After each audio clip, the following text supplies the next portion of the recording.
Les gilets jaunes mobilisés en soutien à Olivier, le pompier de Bazas qui aurait été blessé par un projectile des forces de l'ordre lors de la manifestation du 12 janvier dernier. Depuis la fin de la semaine dernière, ils sont plusieurs dizaines de gilets jaunes à se relayer au rond-point du CHU de Bordeaux pour dénoncer notamment les violences policières. Le laboratoire départemental d'analyse et de recherche de Dordogne se réorganise un peu plus d'un mois après l'incendie qui a détruit une partie de ses bâtiments.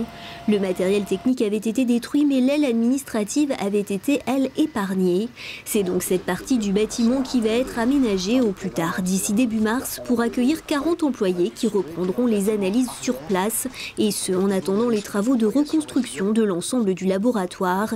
La mobilisation a permis aux 120 salariés du laboratoire d'éviter le chômage technique. L'origine du sinistre reste à ce jour inconnue, mais la piste accidentelle est privilégiée. Des chutes de neige importantes sont attendues dès demain dans les Pyrénées. Il devrait tomber entre 1 mètre et 1,5 mètre de neige au-dessus de 1400 mètres d'altitude. En revanche, il ne devrait pas neiger en plaine dans les Pyrénées-Atlantiques. En revanche, dans la région, quelques flocons pourraient tomber dans la Creuse, en Haute-Vienne et en Corrèze, selon Météo France. Par ailleurs, sur le littoral, ce sont de gros coefficients de marée qui sont programmés dès demain. Une houle de plus de 4 mètres est prévue à Lacanau lors de la marée haute de demain soir. Cette scène vous rappelle peut-être quelque chose, et pour cause, Cyril Carini, le brigadier chef élu meilleur pâtissier par M6 en 2015, a depuis monté sa micro-société.